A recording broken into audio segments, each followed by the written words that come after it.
and welcome to this week's newsletter. This week we'll start with shop news and we'll go with a couple of fitting days we've got coming up. Next Wednesday, the 23rd of June, we've still got a couple of spaces left for the Callaway fitting day. So if you're interested in some Callaway golf clubs, driver, hybrids, irons, wedges, you name it, even putters they'll have up there as well. A Callaway fitting day up on the practice ground. Come and book yourself a slot. Fitting days are great because they've got so much more options available. Obviously in the shop we've got a limited options available that cover most people, but on a fitting day, okay, you're tied into one manufacturer, but that manufacturer, Callaway in this case, will have so many different heads and shaft combinations to try.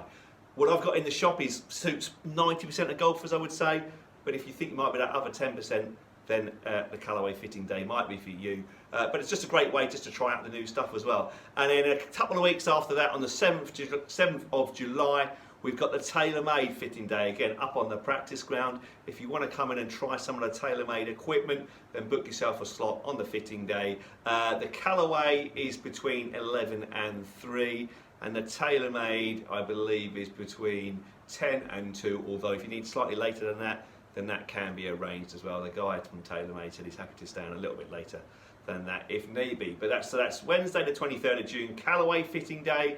Wednesday 7th of July, TaylorMade fitting day. Come and have a little play with those and see if you like them or not. No obligation to buy, but just come along and try them. Need to book a slot though. Make sure you do book first. In other shop news, it's still really busy, still very, very busy. Fittings and lessons, fittings going really well. Still a long lead time, unfortunately, on some of the equipment, trouble shipping it in from China, etc.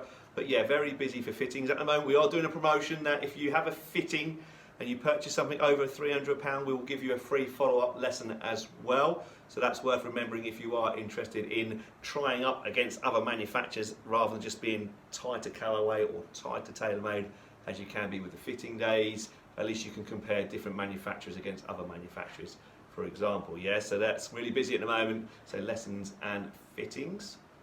In other shop news, Under Armour stuff continues to fly out the doors, having really struggling to restock some of it, but it's really flying out the doors. Those Under Armour golf shoes, the dimple golf shoes for £79 are really, really popular because you get a free pair of socks with that as well, fantastic. But also the FootJoy shoes with the boa on the back, the dimples with a boa on the back are also superb and proving really popular as well. So if you're interested in new shoes or new clothing, the Under Armour gear is absolutely fantastic and looks really smart and good value for money as well. So come in and take a look at that.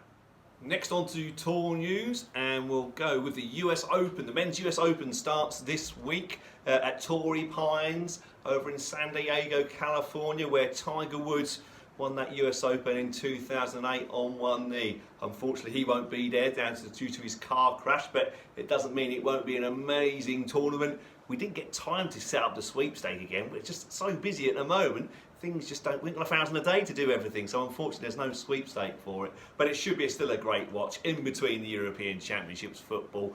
Come on, England, a good result on Sunday. But the US Open, looking, it's the usual suspects, isn't it? Jon Rahm's got a great record round Torrey Pines. He's won there before a couple of times.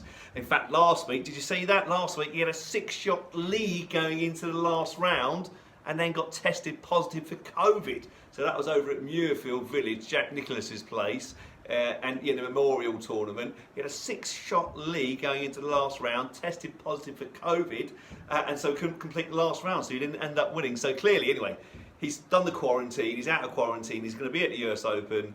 He had a 6-shot lead, couldn't do it, but obviously playing well, and he's got a great record round Torrey Pines, so Jon Rahm is the favourite going into it. Let's see if Phil Mickelson can do it again. Wouldn't that be something, to become the oldest winner of the US Open and to complete the Grand Slam? No reason why he can't now, having won the last major championship, the USPGA Championship. But you've got the usual suspects: Dustin Johnson, Brooks Koepka, Bryson DeChambeau, Tyrrell Hatton, Rory McIlroy, Justin Thomas, you name it. I'm sure they'll all be up there at some point, but knowing the US Open as it tends to be, it can be very much an outsider sometimes as well. But the best golfer will win, that is for sure. But very much looking forward to that. Busy weekend of sport. Nina's not exactly happy, although it is Father's Day on Sunday, so I can get away with watching the golf and the football on Sunday.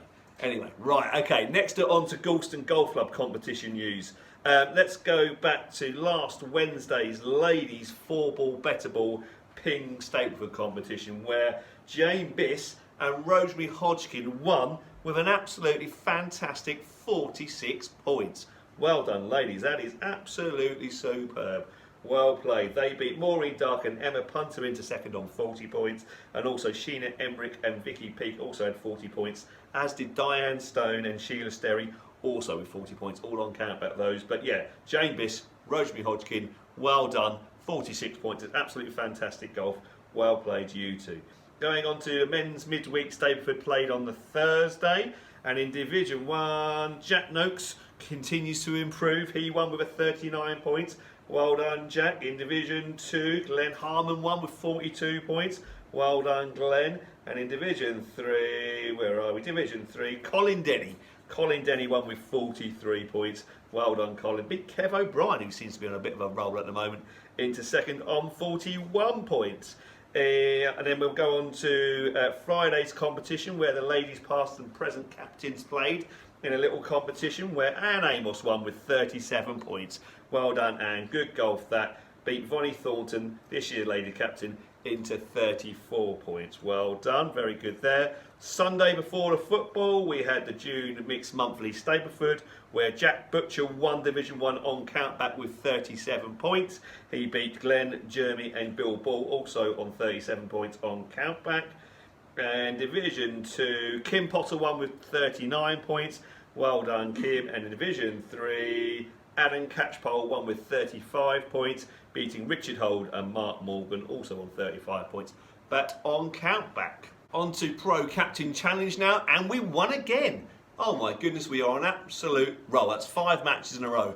No thanks to me at all. I was useless, really, apart from I came good on the last, 17th hole, really. But we managed to beat Dave Punter and Jamie Burridge by 2 points. We got 41 points, thanks entirely to the captain, really. I think Hill got 37 of those on his own, really. But we managed to beat them. Fantastic game, really good game, really close game, actually, against Jamie Burridge and Dave Punter.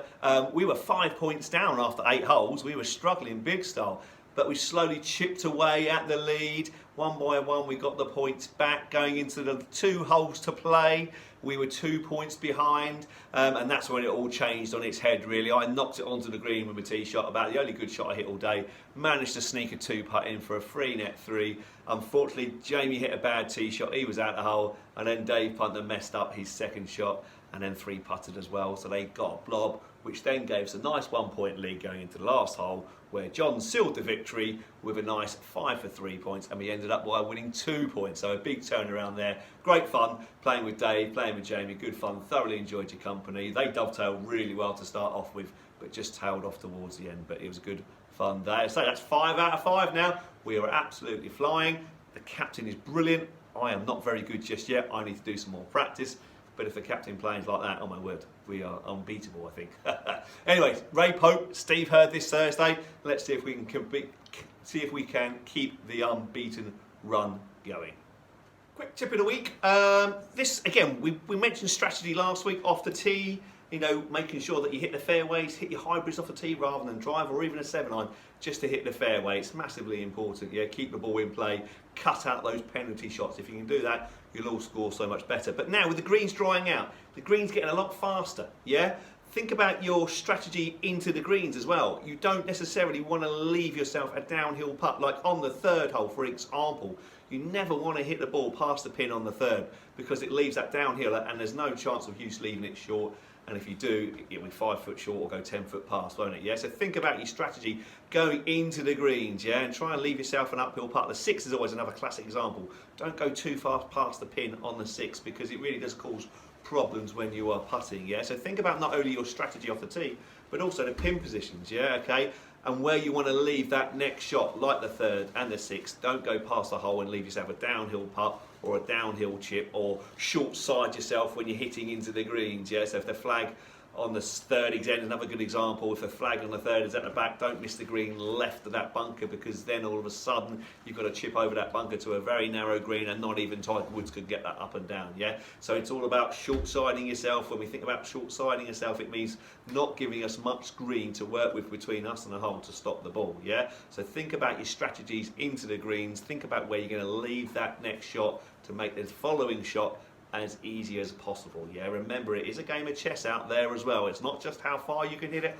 or how straight you can hit it, but it's also where you make your misses as well. You know, not leaving yourself short-sided, leaving yourself a downhill putt, all big no-nos. Yeah, right, okay, that's everything for that this week. If you want to know more about course strategy and you fancy coming out on a playing lesson with me, we can always do that. The lesson diary is just starting to quieten down a little bit now. Maybe there's a couple of gaps this week, so maybe if you were waiting for a lesson but you couldn't get in, come and speak to me. And if you want to do a course strategy lesson in the afternoons now, the tee sheet's getting pretty quiet as well, so we can go and do that, a bit more lessons on the golf course. Right, if you want to do that, just give me a call or drop me an email.